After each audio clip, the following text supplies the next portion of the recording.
नमस्कार बच्चों।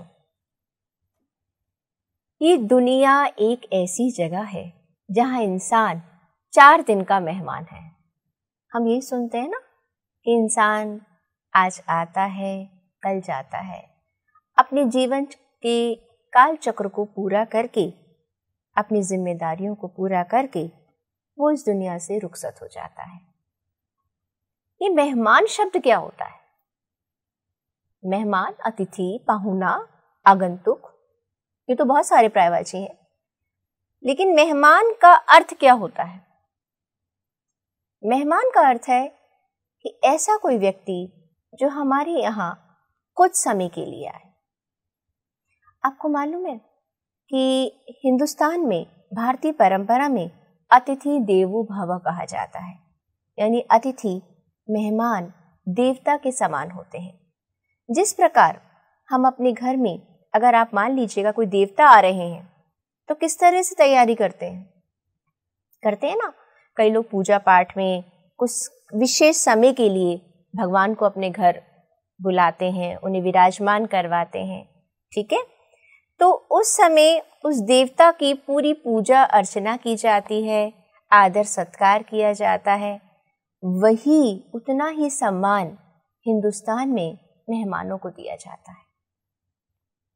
आज जो पाठ मैं आपको पढ़ाने जा रही हूं वो पाठ तुम कब जाओगे अतिथि है, यानी कि अतिथि, मेहमान, तुम कब जाओगे।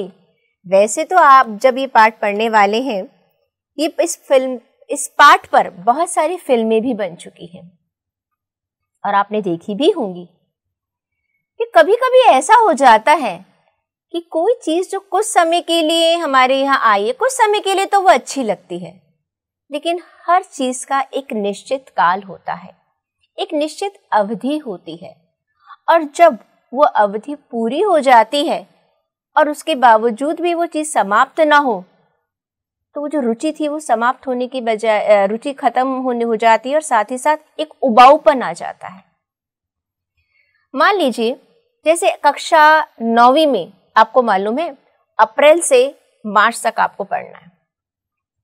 अगर ये सत्र 1 साल की बजाय 1.5 साल का हो जाए तो, अरे नहीं मैम कैसी बातें कर रहे हैं आप, बिल्कुल सही। कुछ चीजों के लिए एक निर्धारित समय है। जैसे मेहमान है, वो आए हैं तो जब तक वो अपने घर चले जाते हैं हमें तभी अच्छा लगता है, और जब तक वो नहीं जाते हैं तब तक ठीक है, कुछ समय के लिए हम उनका आदर सत्कार करते हैं। लेकिन जब मेहमान आपके घर में डेरा डालकर बैठने लग जाएं तो थोड़ी सी समस्या हो जाती है। तो ये जो कहानी आज मैं आपको पढ़ाने जा रही हूँ वो कहानी लिखी है शरद जोशी जी ने। शरद जोशी का जन्म मध्य प्रदेश के उज्जैन शहर में 21 मई 1931 को हुआ। उनका बचपन कई शहरों में बीता। कुछ समय तक वह सरकारी नौकरी में रहे और फिर इन्होंने लेखन को आजीविका के रूप में ही अपना लिया। इनको लिखना अच्छा लगता था और इन्होंने उसी को ही अपना पेशा बना लिया। आरंभ में कुछ कहानियां लिखी, फिर पूरी तरह व्यंग लेखन ही करने लगी। व्यंग लेखन का अर्थ होता है हंसते हंसते सच्चाई को बता देना।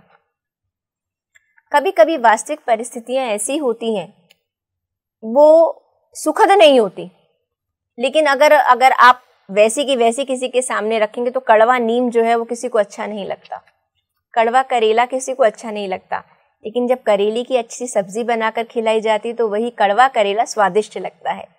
तो व्यंग भी हमारी हिंदुस्तानी जो साहित्य है उसकी एक ऐसी विधा है जिसमें गंदी से गंदी सच्चाई, कड़वी से कड़वी सच्चाई को भी, सच्चाई को मैंने गंदा पता है क्यों कहा, क्योंकि आप कहोगे मैम सच्चाई तो हमेशा अच्छी होती तो बड़ी अच्छी है, लेकिन वो खूबसूरत नहीं होती, इसलिए कहा गया है।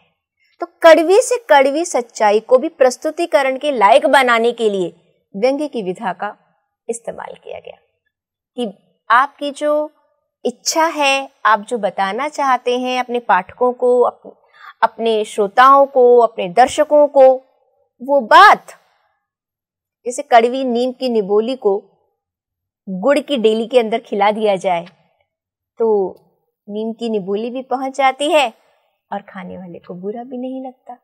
तो वही व्यंग्य की विधा इन्होंने इस्तेमाल की। इन्होंने व्यंग्य लेख, व्यंग्य उपन्यास, व्यंग्य कॉलम के अतिरिक्त व्यंग्य हास्यपूर्ण धारावाहिकों की पटकथाएं और संवाद भी लिखे, यानी कि मूल कथा जो होती है। हिंदी व्यंग्य को प्रतिष्ठा दिलवाने वाले प्रमुख व्यंग्यकारों में शरद जोशी भी एक है। प्रतिष्ठा मतलब सम्मान पूर्वक एक स्थान जो उन्होंने दिलवाया है। इनकी प्रमुख व्यंग्य कृतियां हैं परिक्रमा, किसी बहाने, जीप पर सवार, झल्लियां, तिलस्म, राह किनारे बैठ, दूसरी सतह, प्रतिदिन। 2 व्यंग्य नाटक हैं, अंधों का हाथी और एक था गधा। एक उपन्यास है मैं केवल उर्फ कमल सुख बीए। शरद जोशी की भाषा अत्यंत ही सरल और सहज है। देखिए, जो व्यंग्यकार होता है ना, वो अपनी भाषा को सरल और सहज इसलिए रखता है ताकि वो जो संदेश अपने पाठकों तक देना चाहता है वो हर वर्ग का व्यक्ति उसे समझ सके। मुहावरों और हास परिहास, हास परिहास का अर्थ क्या है यहाँ पर? मजाक, मजाक मजाक में का हल्का सा स्पर्श देकर इन्होंने अपनी रचनाओं को अधिक रोचक बनाया है। धर्म, अध्यात्म, राजनीति, सामाजिक जीवन, व्यक्तिगत आचरण, कुछ भी शरद जोशी की पैनी नजर से नहीं बचा है। चाहे धर्म हो, अध्यात्म हो, उन्होंने उस विषयों को भी छुआ है। राजनीति और सामाजिकता में तो हमें पता है हम व्यंग्य है ही बहुत। व्यक्तिगत तरीके से हम किस तरह का व्यवहार करते हैं, उन सभी विषयों को इन्होंने अपने साहित्य में समाहित किया है। व्यंग्य कृतियों का बेबाक चित्रण, बेबाक मतलब खुला चित्रण, रचनाओं में समाज में पाई जाने वाली सभी विसंगतियों का इन्होंने वर्णन किया है कि समाज में जितनी भी विसंगतियां हैं उन सभी विसंगतियों का बेबाक चित्रण इन्होंने अपनी रचनाओं में किया है। इस चित्रण को पढ़कर चकित भी होता है और बहुत कुछ सोचने को हम विवश भी हो जाते हैं। पाठ है प्रस्तुत जो हम पढ़ने जा रहे हैं, तुम कब जाओगे अतिथि। शरद जोशी ने ऐसे व्यक्तियों की खबर ली है जो अपने किसी परिचित या किसी रिश्तेदार के घर बिना कोई पूर्व सूचना, पूर्व का अर्थ क्या है? पहले, दिए चले जाते हैं और फिर जाने का नाम ही नहीं लेते हैं।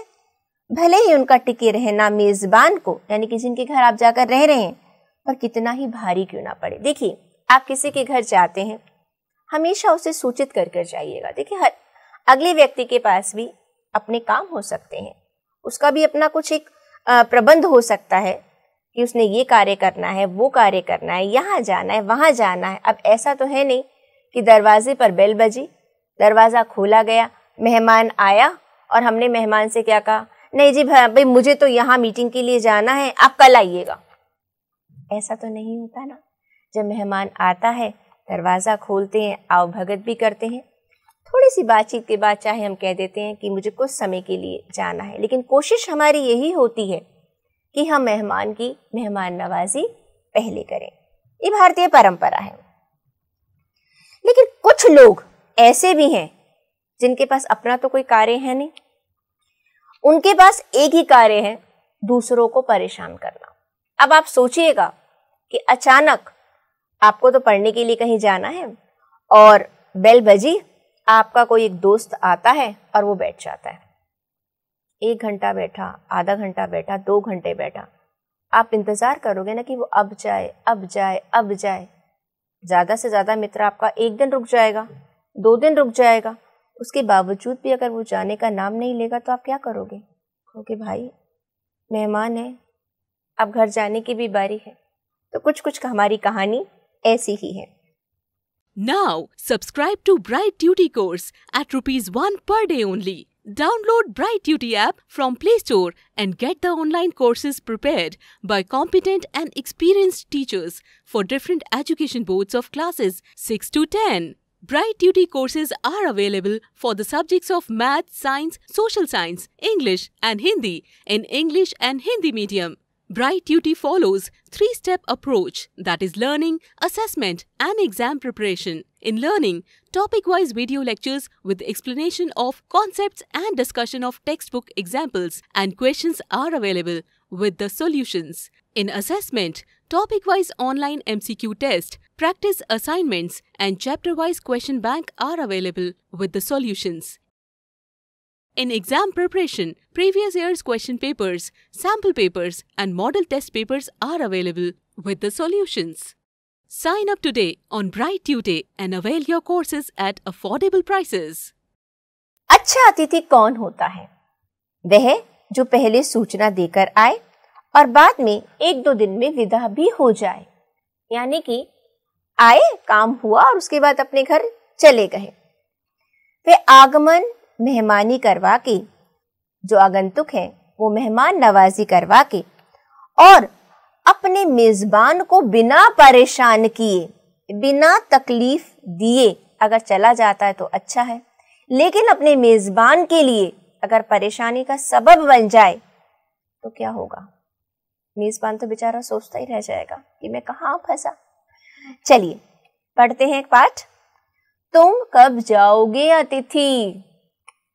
आज तुम्हारे आगमन, आगमन का अर्थ लिखिएगा आने, के चतुर्थ दिवस, चतुर्थ का मतलब चौथा, ठीक है। दिवस पर यह प्रश्न बार बार मन में घुमड़ रहा है। घुमड़ रहा है मतलब उमड़ रहा है या आ रहा है। तुम कब जाओगे अतिथि? तुम यहां बैठे निसंकोच सिगरेट का धुआं फेंक रहे हो। उसके ठीक सामने कैलेंडर है, देख रहे हो। अपनी सीमा में वह नम्रता से फड़क कर इसकी तारीखें जो है, कैलेंडर जब हवा में, आपने देखा है ना कैलेंडर जब घर पर होता है और जब पंखा या कुछ हवा चलती है तो उसके पन्ने पलटते हैं। तो यहाँ पर लेखक कह रहे हैं कि भाई जो उनके मेहमान उनके घर में आए हुए हैं वो कह रहे हैं तुम तो यहाँ पर निसंकोच, बिना शर्म किए, बिना मतलब बेशर्मी भी कह सकते हैं हम इसे, बिना संकोच के, और संकोच का अर्थ होता है शर्म।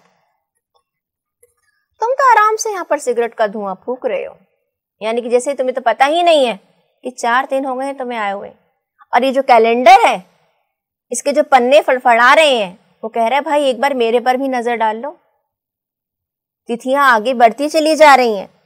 विगत 2 दिनों से मैं तुम्हें दिखाकर तारीखें बदल रहा हूं। तुम जानते हो अगर तुम्हें हिसाब लगाना आता है तो आज चौथा दिन है, तुम्हारे सतत आतिथ्य का चौथा भारी दिन। सतत मतलब लगातार चलने वाला। लाखों मील यात्रा के बाद भी वे दोनों एस्ट्रोनॉट्स इतने दिन तक चांद पर नहीं रुके थे। ये है हमारे पास वाक्य कि जो एस्ट्रोनॉट्स थे, जो अंतरिक्ष में जाते हैं उन्हें एस्ट्रोनॉट्स कहा जाता है। अंतरिक्ष में जाने वाले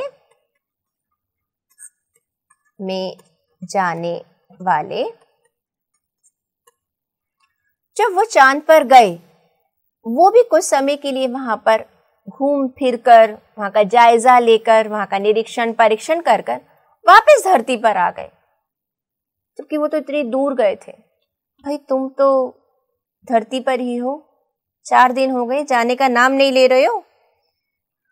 लेखक ये बताना चाह रहे हैं कि एस्ट्रोनॉट यानी कि अंतरिक्ष में जाने वाले जो यात्री हैं, वो जब चांद पर जाते हैं लाखों मील लंबी यात्रा कर कर वहां पहुंचते हैं, लेकिन वहां पर भी वो निरीक्षण परीक्षण और जायजा लेकर वापस धरती पर आ जाते हैं। जबकि उस यात्रा को पूरा करने के लिए उनको बहुत लंबा समय लगता है, लेकिन भाई वापस धरती पर आते हैं ना। अब लेखक ये कह रहे हैं कि तुम तो भैया मेरे घर यही धरती पर से ही आए हो और तुम्हारे भारी चरण मेरी जमीन पर अंकित हो चुके हैं। भारी चरण क्यों कहा गया है? क्योंकि भाई हल्के होते तो शायद जल्दी उठ जाते, भारी चरण है, उठने का नाम ही नहीं ले रहे, यहां से जाने का नाम ही नहीं ले रहे। तुमने एक अंतरंग निजी संबंध मुझसे स्थापित कर लिया है।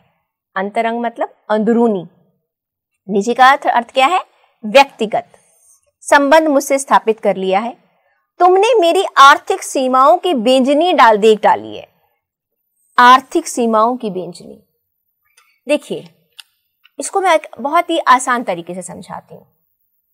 जब भी कोई मेहमान हमारे घर आता है, हमारी कोशिश ये होती है कि हम अपना सबसे बेहतरीन आचरण, अच्छे से अच्छा उसे खाना खिलाएं, अच्छे से उसकी आवभगत करें, ताकि उसे हर प्रकार की सुख सुविधा हो।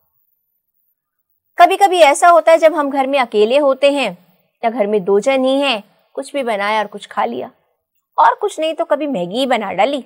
क्यों, होता है ना कभी कभी ऐसा।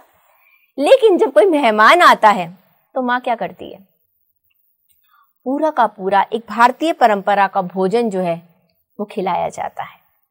आप जब घर में अकेले होते हैं, चाय पीने का मन करे, आप खाली चाय भी पी लेते हैं।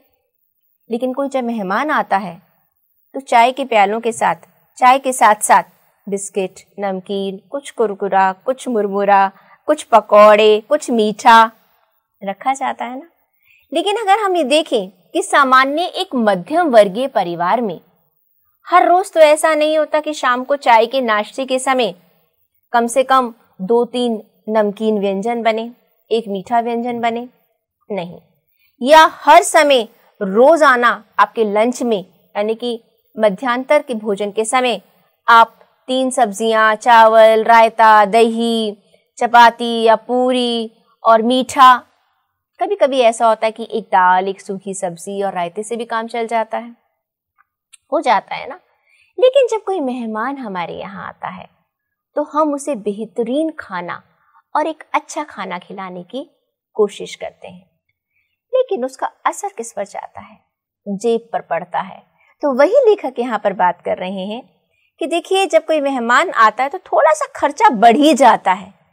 घूमना फिरना, हाँ, नाश्ते में 2-3 व्यंजन बनना, फिर लंच के लिए, डिनर के लिए, रात के खाने के लिए, दोपहर के खाने के लिए, शाम के नाश्ते के लिए, तो जो बजट होता है मध्यम वर्गीय परिवार के लिए थोड़ा सा डगमगा जाता है। तुम मेरी काफी मिट्टी खोद चुके हो। मिट्टी खोद चुके का मतलब असलियत पता कर चुके हो। अब तुम लौट जाओ अतिथि, तुम्हारे जाने का ये उच्च समय है, अर्थात हाई टाइम है। यानी कि मैं थक चुका हूं तुम्हारी आवभगत कर करके। जितनी मैं आवभगत कर सकता था मैं कर चुका हूं। मुझे बेशरम बनने पर मजबूर मत करो। जिस आदर और सत्कार के साथ तुम आए थे उसी आदर और सत्कार के साथ वापस चले जाओ। क्या तुम्हें तुम्हारी पृथ्वी नहीं पुकारती? यहाँ पर पृथ्वी को पुकारने का अर्थ क्या है? क्या तुम्हें तुम्हारा घर नहीं बुलाता? उस दिन जब तुम मेरे घर आए थे मेरा हृदय किसी अज्ञात आशंका से धड़क उठा। देखिए, अज्ञात में अ उपसर्ग है और ज्ञात मूल शब्द है। ऐसे ही आशंका में आ उपसर्ग है और शंका मूल शब्द है। अज्ञात, अज्ञात का अर्थ क्या है? अनजाना, जिसके बारे में हमें पता नहीं। आशंका, कुछ शक। कहते जब तुम मेरे घर आए थे ना, तभी मेरा दिल धड़क गया था। ये कैसे आ गए भाई? ना कोई सूचना, ना कोई जानकारी। अंदर ही अंदर मेरा बटुआ कहीं कांप गया। बटुआ कांप जाने का अर्थ क्या है कि लेखक समझ गया कि खर्चा बढ़ने वाला है, पैसे खर्च होने वाले हैं। इसके बावजूद मैं जानता था कि मेरा एक भार बढ़ने वाला है, लेकिन उसके बावजूद एक स्नेह भीगी मुस्कुराहट के साथ में तुम्हारे गले मिला।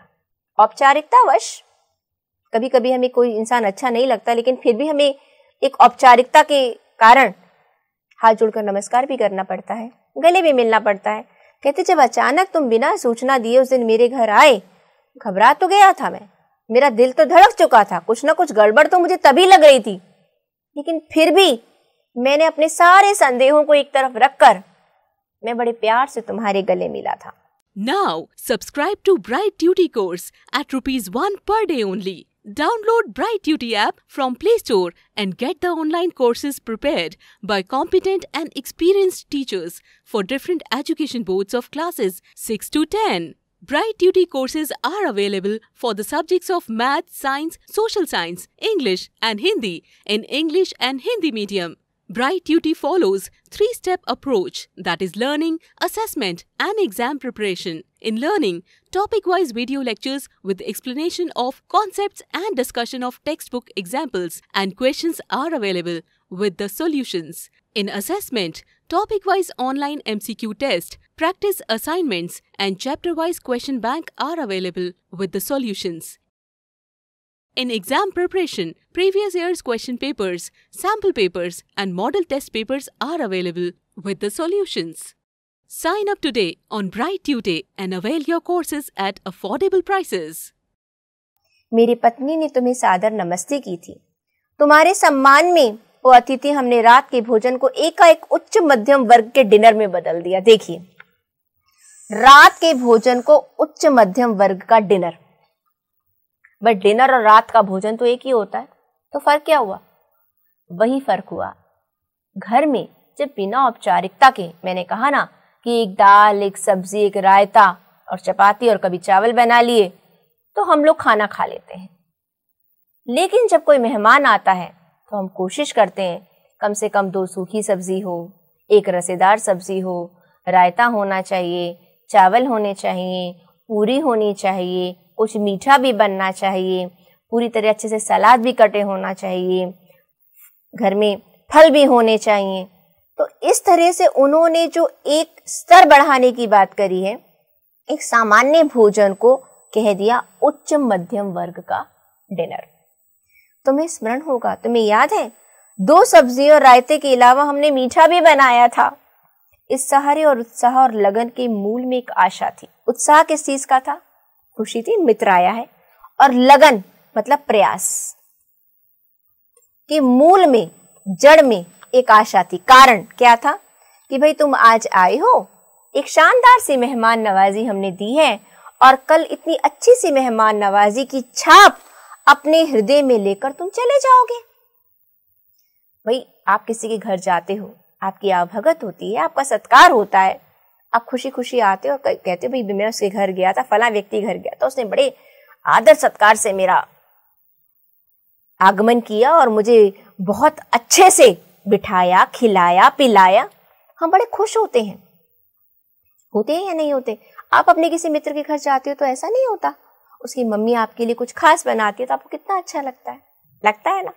ठीक उसी तरह लेखक कह रहा है कि मैं चाहता था कि तुम आए हो। रात के समय हमने आपको उच्च मध्यम वर्ग का डिनर दिया है और वो अच्छी सी मेहमान नवाजी की छाप आप अपने दिल में लिए चले जाते। हम तुमसे रुकने के लिए आग्रह करते, होता है ना, आपके घर कोई मेहमान आता है तो आप कहते थोड़ी देर और बैठिए ना। कभी कभी तो हम चाहते हैं कि वो और रुके, लेकिन कभी कभी औपचारिकता वश भी कह जाते हैं। आपकी कोई कजन, मामी, चाची, आपकी कोई बहन, चचेरी, ममेरी बहन कोई आपके घर रहने के लिए आई है 2 दिन या 4 दिन, अंत में तो उसे अपने घर जाना ही है। आप कई बार आपका मन भी करता है कि वो कुछ दिन और रुके। हमेशा बेमन नहीं होता, लेकिन फिर भी एक निश्चित अवधि होती है। ठीक है, तो यहाँ पर लेखक कह रहे हैं कि औपचारिकता जिस तरह से कही जाती है कि मैं ये सोच कर मान रहा था कि भाई तुम कल सुबह जाओगे और उस समय मैं तुम्हें कहूंगा अभी थोड़े दिनों और रुक जाते, लेकिन तुम नहीं मानोगे और तुम अच्छे अतिथि की तरह चले जाओगे। लेकिन ऐसा कुछ नहीं हुआ। दूसरे दिन भी तुम अतिथि सुलभ मुस्कान लिए घर में बने रहे, मतलब मुस्कुराहट सी जो होती है वो लेकर घर में बैठे रहे।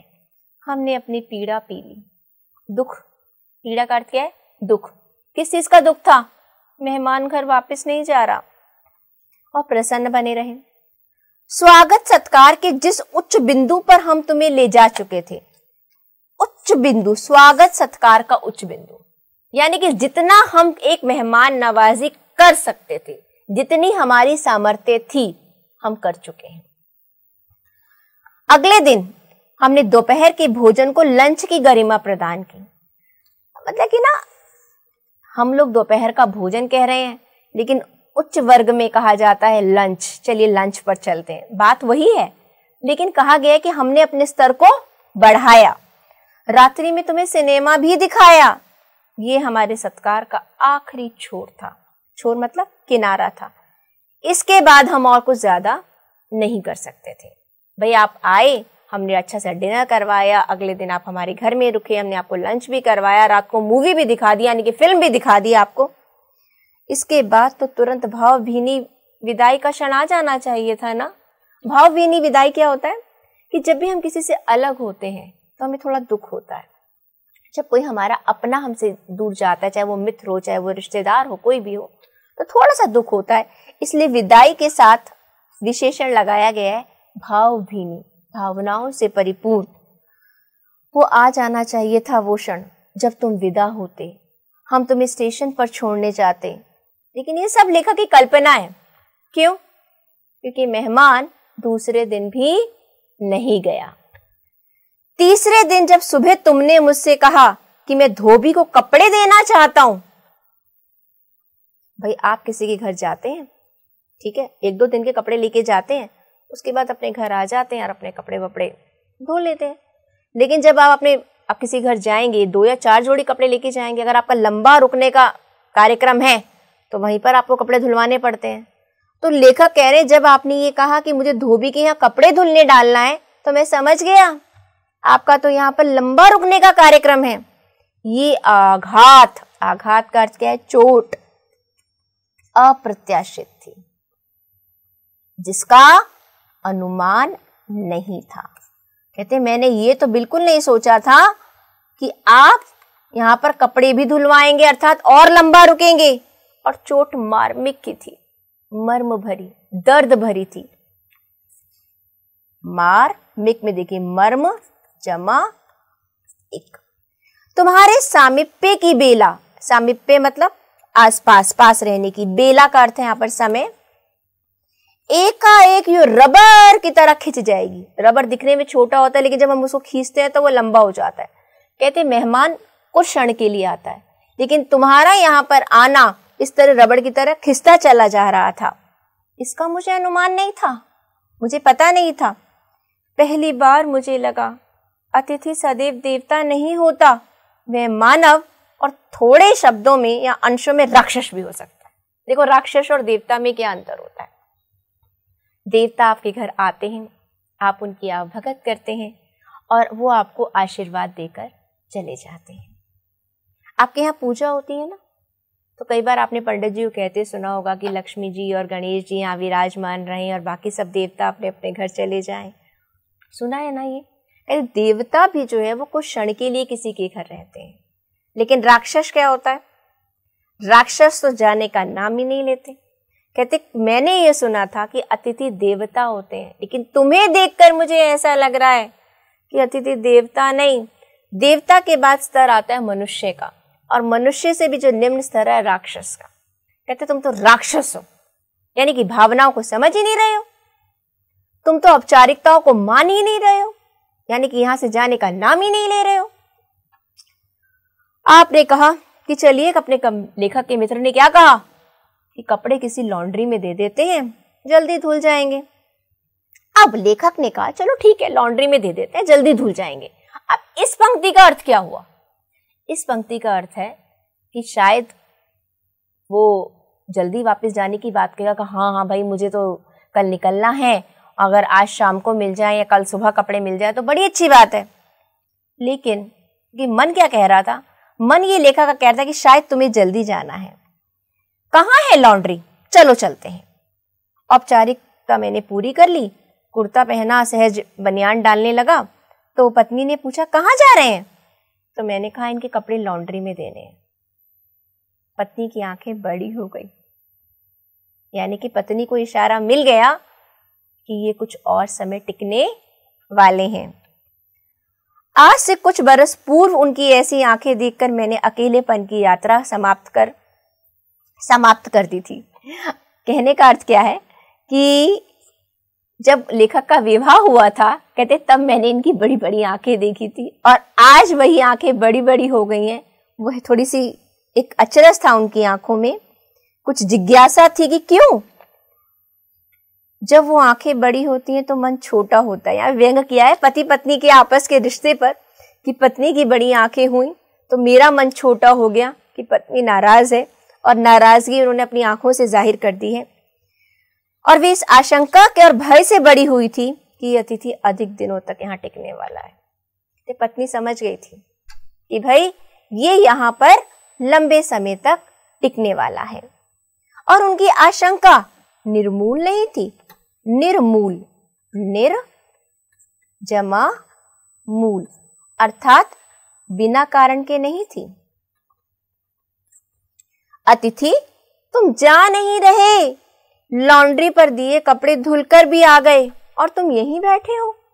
भाई कपड़े भी चले गए धुलने के लिए, वापस भी आ गए, अब तो जाओ।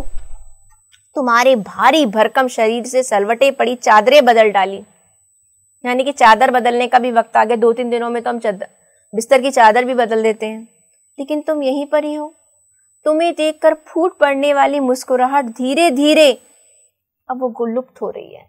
शुरू में जब हम मित्र से मिलते हैं कितने खुश होते हैं, कितने ठहाके मारते हैं, लेकिन जब कहीं तनाव आ जाता है तो वही मित्रता के ठहाके जो होते हैं क्या हो जाते हैं, उदासी में बदल जाते हैं। ठहाकों के वो रंगीन गुब्बारे जो कल तक इस कमरे के आकाश में उड़ रहे थे, हंसी मजाक हो रहा था, अब वो दिखाई नहीं दे रहे हैं। बातचीत की उछलती हुई गेंद जो है वो चर्चा के क्षेत्र के सभी कोनों से टप्पे खाकर फिर सेंटर में आकर चुपचाप खड़ी। अब इस पंक्ति का अर्थ सोचिए क्या हो सकता है। Now subscribe to Bright Duty course at ₹1 per day only.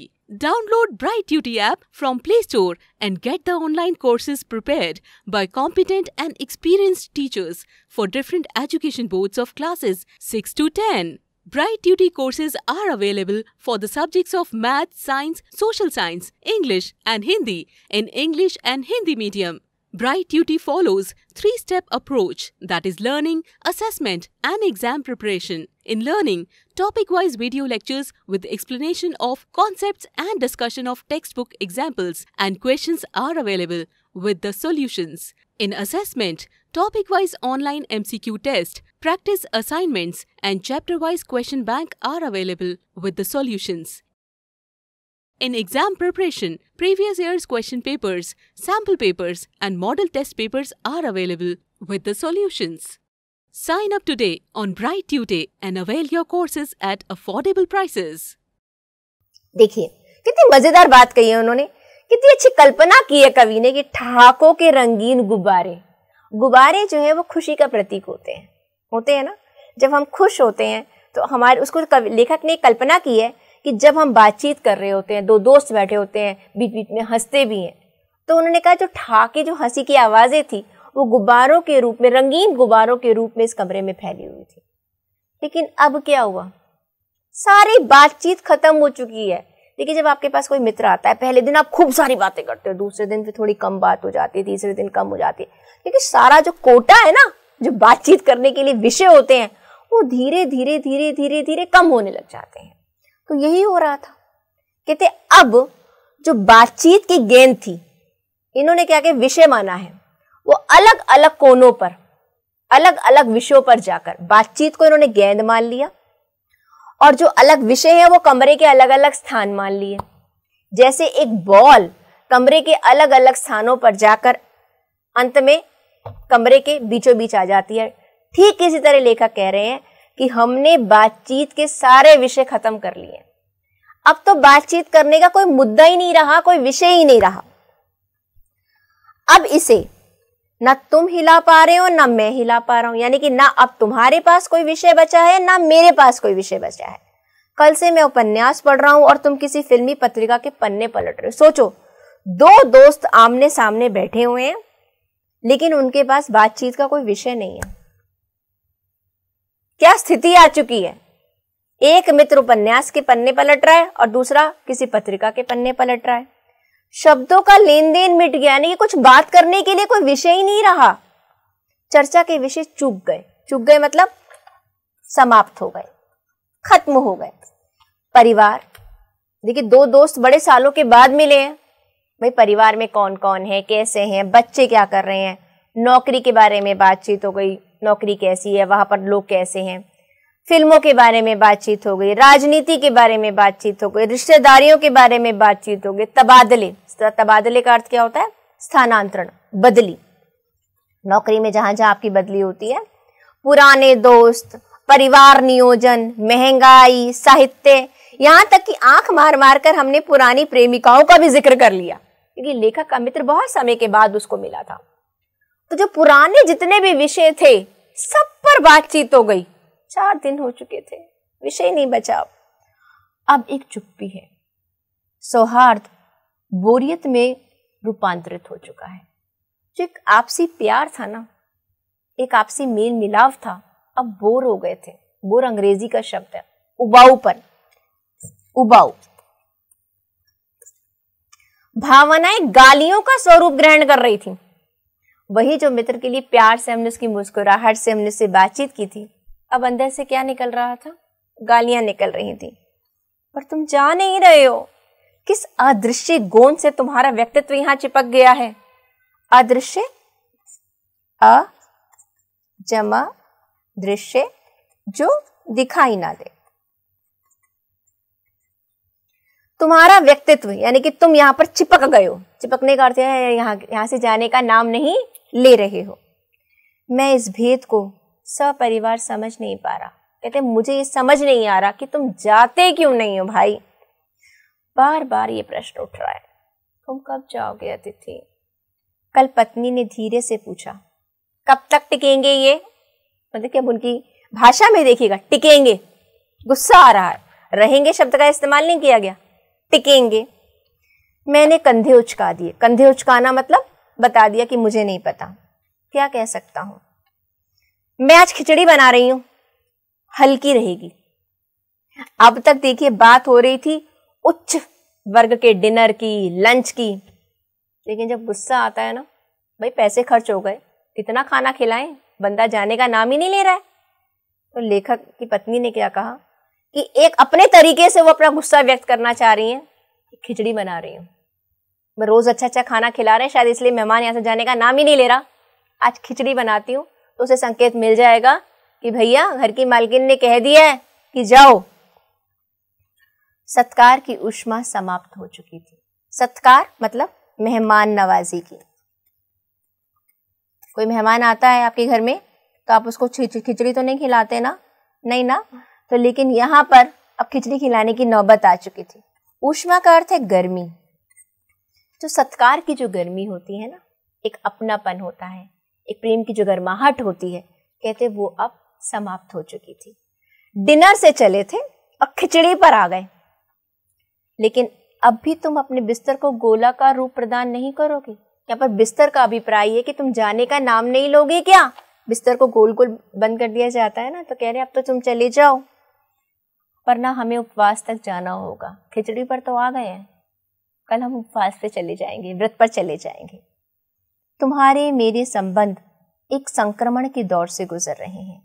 संक्रमण मतलब बीमारी, जैसे कहते हैं ना, एक कीटाणु जो होते हैं ना, जो फैल रहे हैं, कह रहे हैं वो हद पार कर चुके हैं। तुम्हारे जाने का ये चरम क्षण, तुम कब जाओगे अतिथि, कब जाओगे? तुम्हें यहाँ अच्छा लग रहा है ना, मैं जानता हूं, दूसरों के यहाँ बड़ा अच्छा लगता है। अगर तुम्हारा बस चलता या लोगों का बस चलता तो वो दूसरों के घर ही रहने चले जाते। क्यों भाई? अपने घर में तो काम करना पड़ता है, दूसरे घर में मेहमान नवाजी का मजा उठाते हैं। अपने घर की महत्ता के कारण गीत इसीलिए गाए जाते हैं भाई। लोग होम को स्वीट होम कहते भाई कुछ भी हो जाए, आप कहीं से भी घूम फिर कर आ जाओ, अंत में अपना घर तो हमेशा ही अच्छा लगता है। देखिए आप भी छुट्टियों में कहीं घूमने जाते हैं या अपने किसी रिश्तेदार के घर जाते हैं, तो एक खुलापन, एक आज़ादी जो है, जो आपको अपने घर के अंदर मिलता है, अपने घर की सीमाओं में मिलते। कहते हैं ना, home is a sweet home. कहीं से भी घूम कर आ जाइए, घर आके जो सुकून मिलता है वो कहीं नहीं मिलता। तो यहाँ पर लेखक कह रहे हैं, अरे भाई होम की स्वीटनेस को पहचानिए, आपका भी घर है, तुम्हें यहाँ अच्छा लग रहा है। अरे सोचो, शराफत भी कोई चीज होती है, गेट आउट भी एक वाक्य है और बोला भी जा सकता है। यानी कि इतनी हद हो चुकी है कि लेखक का मन कर रहा है कि उसे कहते गेट आउट। गेट आउट का अर्थ क्या है? बाहर जाओ। अपने खर्राटों से एक और रात गुंजायमान करने के बाद लेखक का मित्र खर्राटे लेता है। गुंजाए मतलब गूंजती हैं आवाजें। कल जो किरण तुम्हारे बिस्तर पर आएगी वह तुम्हारे यहाँ आगमन के बाद 5वें सूर्य की परिचित किरण होगी, अर्थात तुम्हें यहाँ पर आए हुए 5वां दिन होगा, वह तुम्हें चूमेगी। कहते भगवान करे ऐसा हो कि कल जब सुबह सूर्य निकले और सूर्य की किरणें तुम्हारे बिस्तर पर पहुंचे और तुम्हारे पैरों पर पड़े, तो तुम घर लौटने का सम्मान पूर्वक निर्णय ले लो। सम्मान पूर्वक क्यों कहा गया है? भाई तुम ही अपने मुंह से कह दो कि मैं जा रहा हूं, मेरी सहनशीलता की यह अंतिम सुबह होगी। कहते हैं मैं कल के बाद बर्दाश्त नहीं कर पाऊंगा।